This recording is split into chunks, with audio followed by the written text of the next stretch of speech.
오늘 우리가 읽은 성경 말씀은 하나님께서는 깨끗한 그릇을 사용하시기를 원하시며 또한 깨끗한 사람들이 하나님을 섬기기를 원하신다는 내용을 담고 있습니다. 큰 집에는 금그릇과 은그릇과 뿐 아니라 나무그릇과 질그릇도 있어 귀하게 쓰는 것도 있고 차게 쓰는 것도 있다. 오늘 큰 집이라고 하는 것은 1차적으로 교회를 가리키는 것입니다. 교회 안에는 여러 그릇들이 있어서 즉 사람들이 많이 있고 일꾼들이 있다는 이야기이죠. 금그릇, 은그릇, 나무그릇, 질그릇과 같은 다양한 재질의 그릇들이 있고 이 다양한 그릇들을 적절한 용도에 사용하고 있다라는 이야기입니다. 그러면 여기서 적절한 용도로 사용될 때 그것을 한마디로 뭐라고 말씀하시느냐 하면은 귀하게 사용하는 것이라고 말씀하고 있어요. 우리는 귀하게 쓴다 하면은 금그릇을 사용하는 것을 생각하기가 쉽습니다.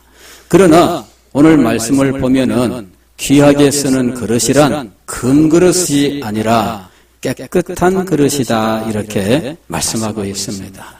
하나님은 무엇보다 금그릇을 사용하시고 은그릇을 사용하시는 분이 아니라 깨끗한 그릇을 사용하는 분이시다라는 사실을 우리가 여기서 알게 되는 것입니다.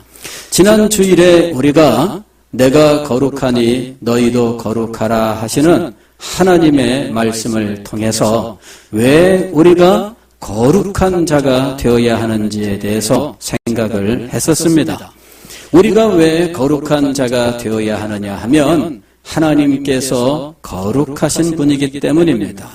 하나님이 거룩한 분이시기 때문에 그 앞에 나아가는 자는 거룩해야 할 것이며 그분과 친밀한 교제를 나누기 위해서는 거룩함이 필요하다라는 사실이죠. 그래서 하나님이 내가 거룩하니 너희도 거룩하라 하고 말씀하셨던 겁니다.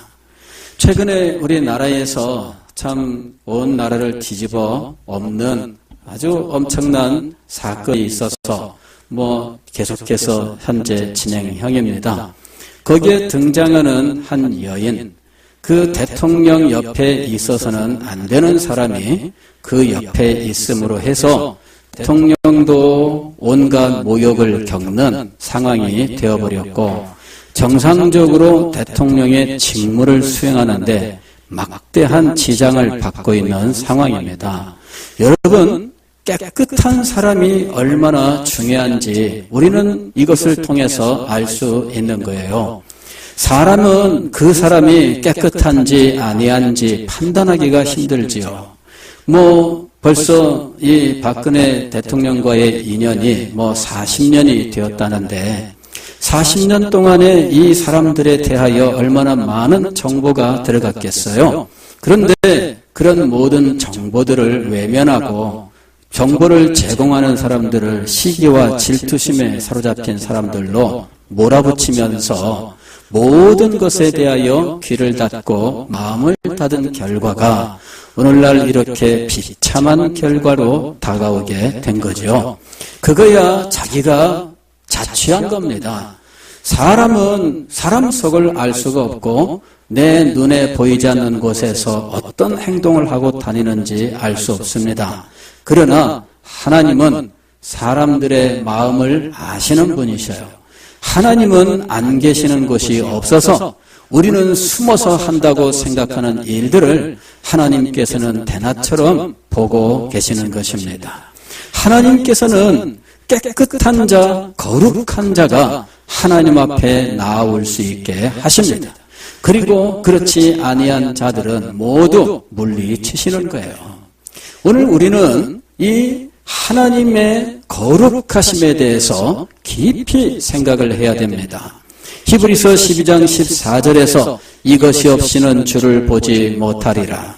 주를 본다고 하는 것은 상징적인 말인데 하나님을 가장 가까운 곳에서 모시고 살아가는 복되고 영광스러운 교통의 삶이라고 말씀을 드렸습니다. 즉 하나님과 친밀한 사랑의 교제를 나누면서 그 사랑의 교제 속에서 나오는 행복을 영원토록 누리는 것이 주님을 보는 것이라고 말씀을 드렸고, 이것이 우리가 누리는 최고의 행복이며 근본적인 행복이라고 말씀을 드렸습니다. 그런데 이러한 근본적이고 영원한 최고 최상의 행복을 누리기 위해서는 반드시 필요한 것이 있는데, 그것이 바로 거룩이라는 것입니다.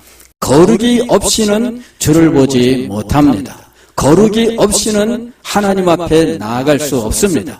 거룩이 없이는 하나님과 친밀한 교통을 나눌 수 없습니다. 거룩이 없이는 하늘에서 내리시는 그 말로 표현할 수 없는 영광스러운 기쁨을 누릴 길이 없습니다.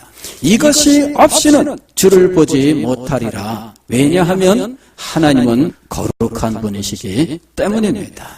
그리고 하나님의 이 거룩하심으로부터 하나님께서 우리들을 어떻게 대우하시는지, 우리를 어떻게 사용하시는지 그 원리들을 알아야 한다 하는 것이지요. 디모데후서 2장 17절 이하의 말씀은 우리에게 바로 이 사실을 말씀하고 있는 것입니다. 오늘 말씀은 하나님께서는 깨끗한 그릇을 사용하신다 하는 것입니다. 깨끗한 그릇을 사용하신다. 애초에 하나님께서 우리 인간을 창조하실 때 인간은 거룩한 존재로 창조받았습니다. 그는 의로운 자였고 분별력이 있는 지혜로운 자였고, 그리고 이 세상의 모든 다른 피조물과는 구별되는 거룩한 자였습니다. 그는 오직 하나님만을 위하여 사는 사람이었고, 그는 하나님 가까이에 나아갈 수 있는 순결한 존재였습니다. 에덴 동산에 그를 두셨을 때 하나님께서는 때때로 그곳에 찾아오셨고 늘 아담과 하와와 더불어서 에덴 동산을 산책하시면서 사랑의 교제를 나누셨던 겁니다. 그들은 그곳에서 말할 수 없는 기쁨과 행복을 누리면서 하나님과 함께하는 삶을 살았습니다. 그때 그들은 거룩한 존재였습니다. 하나님이 거룩하시니 아담과 하와도 거룩한 존재로 창조함을 받아서 하나님을 모시고 살아가는 정말 영광스러운 가운데에 있었던 것입니다. 그러나 그들에게 비극이 찾아왔습니다. 하나님께서 금하신 선악과를 따먹게 된 것이지요. 뱀의 유혹을 받고 뱀을 조종한 사탄의 미혹에 빠져서 그만 그들은 선악과를 따먹게 되었고 그로 인하여 타락하게 된 겁니다. 타락이라고 하는 말은 이것은 떨어졌다는 말이에요. 높고 아름답고 거룩한 자리에서 떨어졌는데 그 떨어져서 비참하게 되었다는 것이 바로 타락의 의미죠. 옛날에 우리가 많이 썼던 말 중에 옥덜매라는 말이 있습니다. 옥상에서 떨어진 매주 이런 식으로 얘기를 했잖아요. 옥덜매 하면 여러분 머릿속에 무엇이 떠오릅니까? 산산조각 나고 엉망진창이 되어버린 매주. 하긴 정상적인 매주도 참 이쁘진 않지요. 근데 그나마 이게 옥상에서 떨어져 가지고 형편없이 되었다. 이게 떨어져서 생긴 결과예요. 우리 인간이 하나님을 모시고 그 영광 가운데 거하다가 옥덜매가 되어버린 사건, 바로 이것이 타락의 사건입니다. 그때 그가 상실한 것이 있어요. 먼저는 영적인 지혜의 상실입니다. 그래서 그는 거룩하고 영광스러운 하나님께 대한 지식, 그 지혜가 그만 사라지게 되어버렸어요. 똑똑하던 아이가 바보로 변했을 때 여러분 어떻게 생각하시겠어요? 얼마나 답답하고 얼마나 고통스럽겠어요. 예전에 우리 어릴 때 이웃집에 아주 친하게 지내던 집이 있었는데 그 집이 딸만 셋이에요.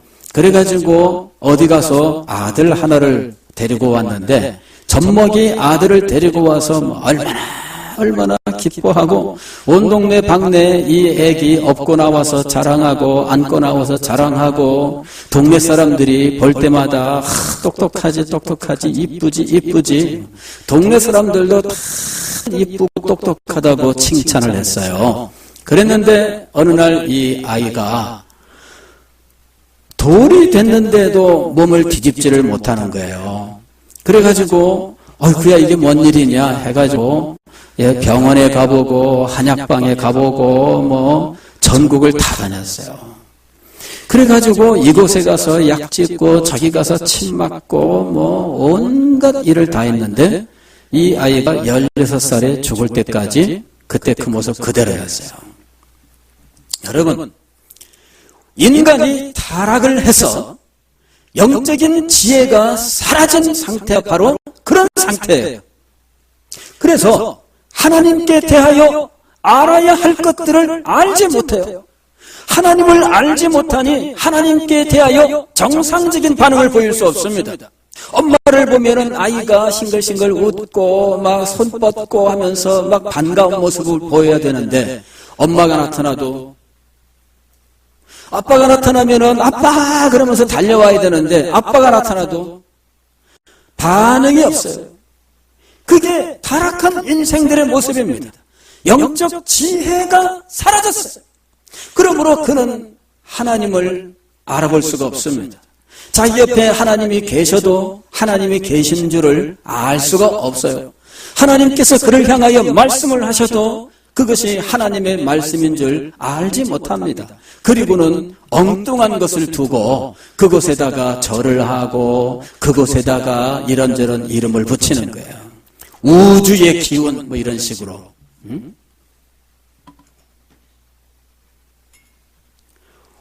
하나님의 은혜를 우주의 기운이라고 불러요. 그게 영적 지혜가 없어진 타락한 인간들의 모습입니다.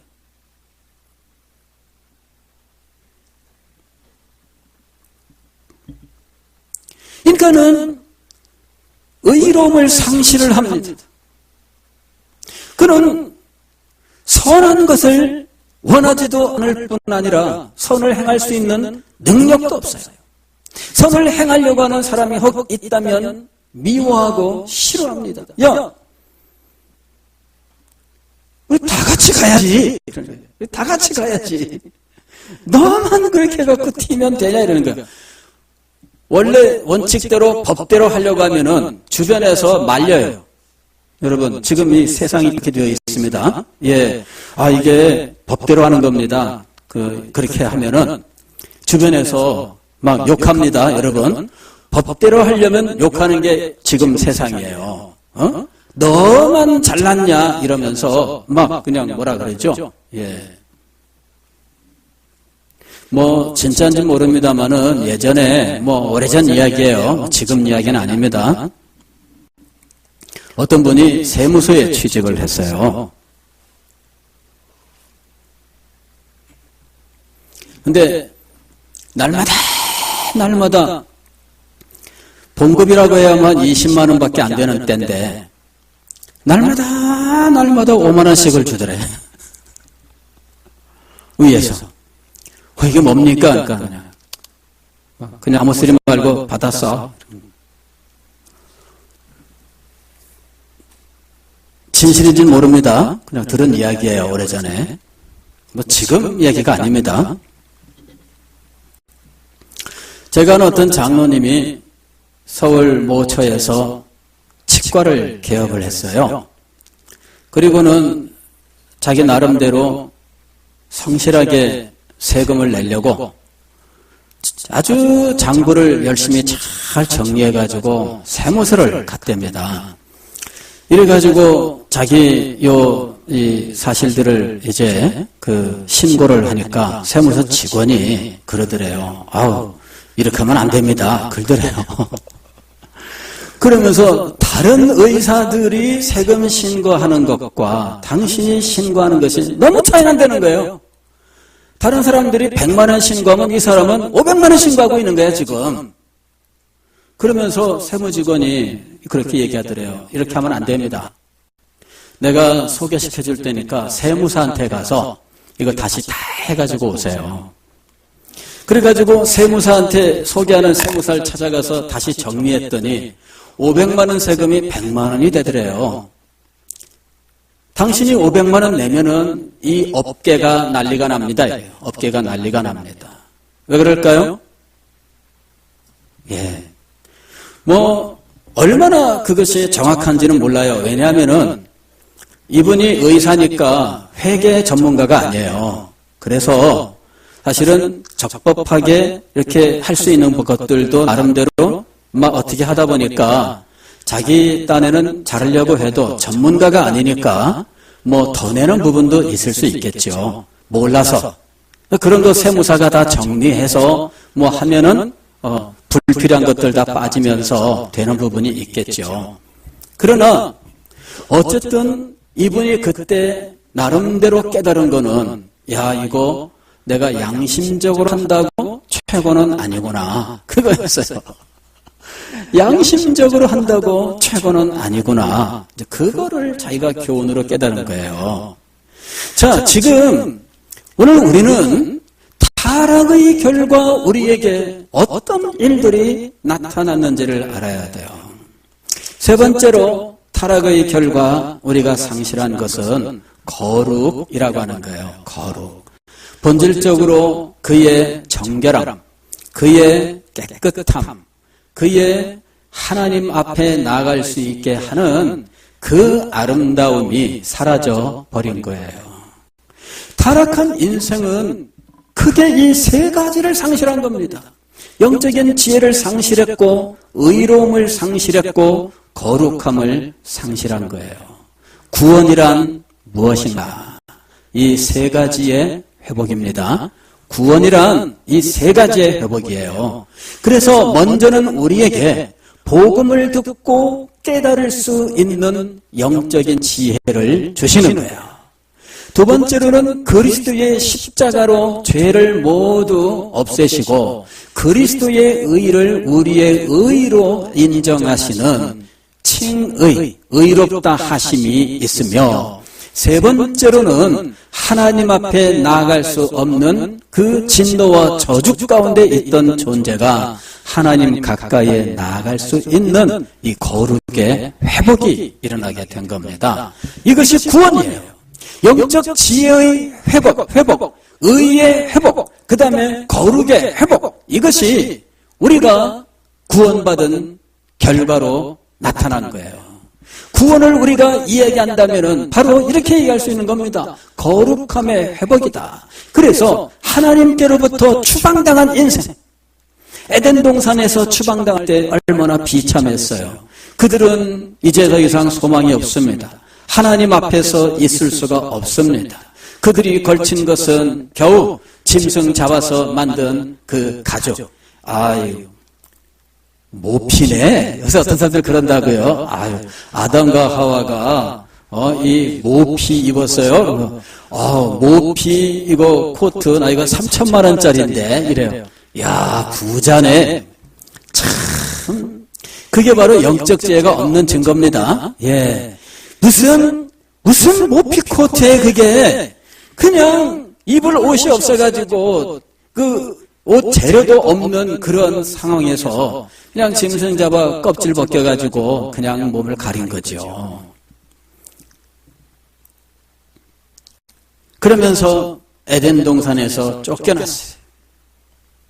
하나님께서 그것을 불칼로 두르셨어요. 즉 불길이 솟아나오는 이러한 깊은 웅덩이로 이렇게 막으신 거예요. 천사가 그 앞에서 지켜 돌아오지 못하게 하셨어요. 그리고 인생은 이 세상으로 내쫓겼는데 이 세상에서 얼마나 비참한 가운데 살게 되었는지 모릅니다. 더 이상 소망이 없습니다. 죄와 비참, 영적인 어둠 속에서 방황하는 인생. 바로 그것이 죄인의 모습이었어요. 하나님께서 이런 죄인들을 구원하셨습니다. 그것이 바로 그의 거룩을 회복하시고 그의 의를 회복하시고 영적 지혜를 회복하셔서 하나님 앞에 나올 수 있게 하신 거예요. 원수가 하나님의 자녀가 되었습니다. 그리고 그 자녀에게 하나님의 사랑이 한량없이 부어지게 된 것이에요. 그리고 이 자녀가 언제까지나 깨끗하고 정결하며 거룩하기를 원하셨다 하는 겁니다. 그래서 하나님께서 우리를 구원하심은 거룩함으로의 부르심이다 이렇게 말할 수 있는 겁니다. 하나님의 구원은 따라하십시오. 하나님의 구원은 거룩함으로의 부르심이다. 다시 한번 합니다. 하나님의 구원은 거룩함으로의 부르심이다. 예, 이걸 우리가 알아야 돼요. 우리가 구원을 받았다라고 이야기할 때 우리는 예수님을 믿고 죄사함을 받고 영생을 얻어라 거기까지만 말하고 말거든요. 이거는 이 복음을 반만 전한 거예요. 반만 전한 거는 아직 복음이 온전한 것이 아닙니다. 잘못됐다는 이야기예요. 반만 전했으면. 예, 반만 전했다는 이야기는 중간에 배달 사고가 났다는 이야기입니다. 배달 사고가 나서 가야 될 게 다 안 간 거예요. 제대로 가려면 무엇이 가야 돼요?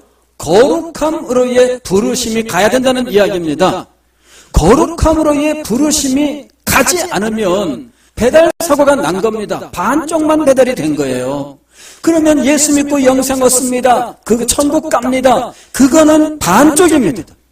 그러므로 이 반쪽만 전한다면은 그것은 이단이에요. 이단. 얼마나 무서운 일인지 모릅니다. 여러분, 거룩함을 전하지 않는다면 이것은 잘못된 거예요. 성도들의 의식 속에서 구원받는데 거룩함이라고 하는 것이 구원의 개념 속에 없다면 이건 잘못 배운 거예요.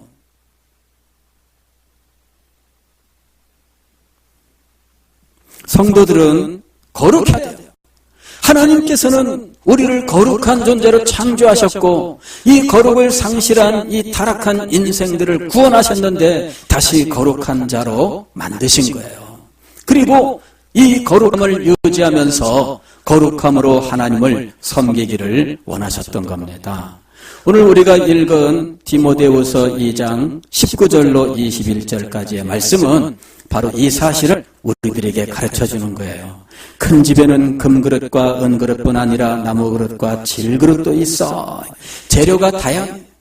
그 그릇들이 많은데 재료가 다양합니다. 그리고 이 그릇들은 용도에 따라서 귀하게 쓰기도 하고 천하게 쓰는데 용도는 참 다양하죠. 어떤 경우에는 장식용으로 씁니다. 장식용으로. 우리 집 같이 그냥 이 좁아서 그냥 이것저것 놓고 살 수 있는 입장이 안 되면 이런 그릇을 장식용으로 둔다는 거는 상상할 수 없죠. 그러나 웬만한 규모가 되면은 장식용으로 갖다 놓은 집들이 굉장히 많습니다. 예. 요새는 여러분 이 그릇 같은 것도 예술 작품으로 인정받는 것들도 있어요. 예. 프랑스 같은 나라에서는 이 차이나 이 도자기잖아요. 이 도자기가 예술 작품이에요. 지난번에 우리 종교개혁 시대 그 위그너에 대해서 생각했잖아요. 그 위그너 중에 한 사람이 프랑스 예술 도자기의 시조입니다.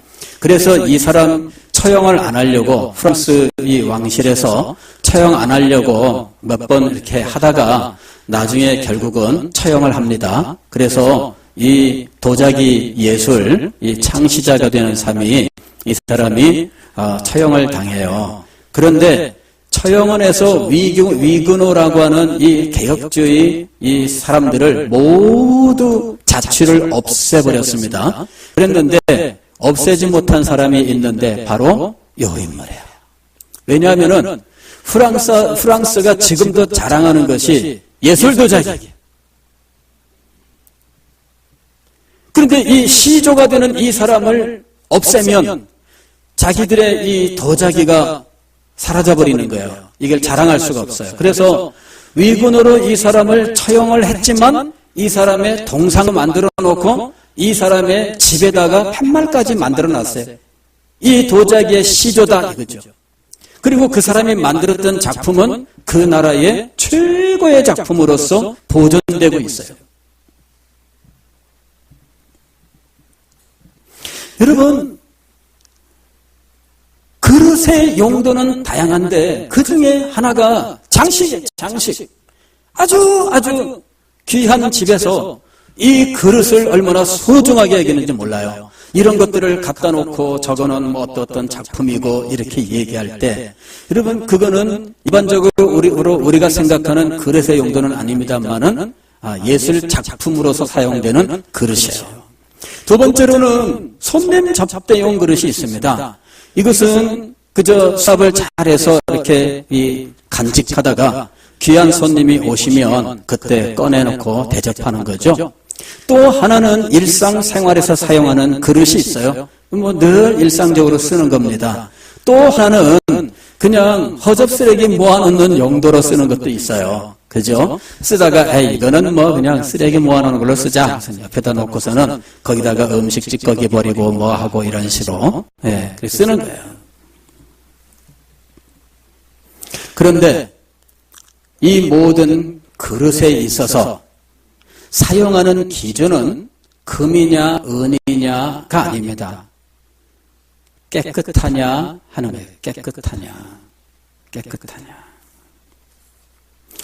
오늘 여기 21절 말씀을 보면 그러므로 누구든지 이런 것에서 자기를 깨끗하게 하면 귀히 쓰는 그릇이 되어 그랬습니다.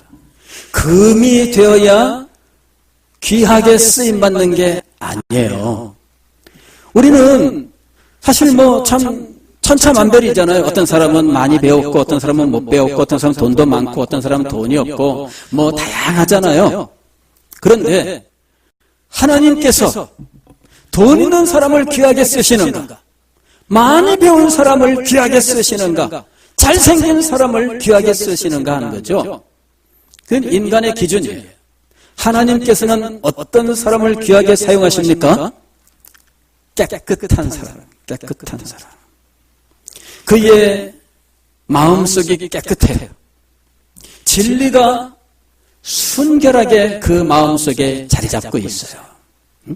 진리의 순결함이 그 마음을 지배하고 있는 사람, 그리고 정욕을 이 진리로 제어하여 그 정욕을 바르게 길들이는 사람, 그의 말과 그의 행실이 진리에 합당하게 이루어져 가는 사람, 이런 사람이 깨끗한 사람입니다. 하나님께서는 금그릇을 쓰시거나 은그릇을 쓰실 수 있지만, 그러나 질그릇이나 나무 그릇이라고 해서 천하에 쓰시는가? 아닙니다. 하나님이 귀하게 쓰는 유일한 기준은 깨끗하냐 하는 거예요. 깨끗하냐. 다시 말씀을 드리면 하나님께서 우리를 사용하시는 기준은 그가 거룩하냐 하는 겁니다. 거룩하냐. 하나님 앞에 헌신하는 사람들, 소명을 받은 사람들이 착각하는 것이 있어요. 저도 착각한 것이 바로 그겁니다. 나는 뭐 말을 잘하니까 설교도 잘할 수 있을 것이고, 그러면은 하나님 뭐 얼마든지 교회에서 뭐 잘 일할 수 있을 것이고, 뭐 이렇게 생각해요. 자, 뭐 컴퓨터를 잘 다루면은 교회 행정 사무를 잘 볼 것이고, 뭐 이렇게 생각을 해요. 우리는 기능적으로 생각을 해요. 저도 그렇게 생각을 했습니다. 그러나 세월이 가면서 점점 알게 된 것은 아무리 똑똑하고 아무리 재능이 많아도 하나님께서는 그 사람을 재능 때문에, 똑똑함 때문에 사용하시지는 않는다 하는 것이었습니다. 왜? 인간이 아무리 똑똑한들 하나님이 주시는 지혜에 비할 수 없으며, 인간이 아무리 재능이 많은들 하나님의 역사를 넘을 수가 없습니다. 이 모든 것들은 하나님께서 공급하실 수 있는 거예요. 우리는 어떤 사람이 돈이 많으면 그렇게 얘기합니다. 하나님께서 귀하게 쓰시겠네요. 이런다고. 귀하게 쓰시기는 하나님이 돈이 없어서 그렇게 하시겠습니까? 아닙니다, 여러분. 예. 우리는 그렇게 얘기하면 안 돼요. 어떤 사람이 재능이 많아요. 아, 하나님께서 쓰시겠네. 어떤 사람이 똑똑해요. 하나님께서 쓰시겠네. 너 하나님이 교회 일하면 잘하겠다. 여러분, 아닙니다. 아닙니다. 이 모든 것들은 하나님께서 얼마든지 채우실 수 있고 실제로 채우시는 거예요. 사도 바울이 능력의 지극히 큰 것이 누구에게 있고 하나님에게 있고, 사도 바울이 정말 진정으로 인정한 것이 바로 그겁니다. 능력은 내게 있지 않습니다. 하나님에게 있는 거예요. 나에게 필요한 것은 무엇이냐 하면은 거룩함입니다. 거룩함. 하나님을 모실 수 있는 거룩함이 내게 있느냐? 정말 내가 가져야 하는 것이 바로 이겁니다. 그러므로 누구든지 이런 것에서 자기를 깨끗하게 하면 귀히 쓰는 그릇이 되어 내가 하나님 앞에 쓰임받기 위하여 예비해야 될 것은 거룩함입니다. 이걸 예비해야 하나님께서 그를 귀하게 쓰시는 거예요. 여러분 한번 생각을 해보십시오. 예술작품인데 진열을 해놨습니다. 거실에다가 멋들어지게 해놓고 사람들이 올 때마다 자랑을 합니다. 아, 이거요 무슨 작품인데요. 이게 누구누구의 작품이고요. 자랑을 했습니다. 그런데 거기에 오물이 잔뜩 묻어 있어요. 그러면은 그 사람 앞에서 뭐라 그러겠어요? 이쁘네요. 이 오물도 작품인가요? 그렇죠? 여기에 묻어 있는 이 오물도 작품인가요? 근데 그거를 보지를 못하고 자랑하면 밖에 나가서 뭐라 그러겠어요? 야, 아이고야, 비싼 거 무슨 예술작품 누구누구 작품이라고 자랑을 해야 되는데 내가 볼 때는 그거 지저분하게만 하더라. 오히려 욕이 손님을 접대한다고 손님 접대용 그릇을 꺼냈습니다. 거기다가 밥을 담고 국을 담고 가져왔어요. 수저와 젓가락도 가져왔습니다. 그리고 이렇게 얘기하죠. 이거는요 귀한 손님 오실 때만 사용하는 그릇입니다. 보니까 고춧가루가 묻어있어. 밥풀이 말라붙어 있어요. 그러면은 어떻게 생각하겠어요? 귀하기는 무슨, 그렇죠? 귀하기는 무슨, 귀한 손님 오실 때만 쓰는 겁니다. 근데 뭐예요 도대체? 관리를 어떻게 한 거예요? 그러면은 고춧가루 묻어있는 숟가락을 쓰겠습니까? 우리가 어디 가서도 그렇잖아요. 그릇에 그런 이물질이 있고 물을 떠왔는데 그릇에 이물질이 달라붙어 있어가지고 그냥 물속에 보니까는 그게 다 보여. 그 물 마실 수 있나요? 없나요? 예술 작품도 오물이 묻어 있으면 아무것도 아니에요. 손님 접대용으로 아무리 귀하게 보존했던 것도 고춧가루 묻어 있고 거기에 밥풀 말라붙어 있으면 아무것도 아닙니다. 일상 사용하는 그릇인데 제대로 씻지도 않아서 늘 지저분해서 그냥 먹고 살면 뭐라 그러겠어요? 돼지냐? 그러지 않겠어요? 돼지가 밥그릇 청소하는 거 봤나요? 여러분, 깨끗함이 사용하는데 얼마나 중요한 것인지, 하나님께서는 이 깨끗한 사람이 하나님을 위하여 헌신하기를 원하시는 겁니다.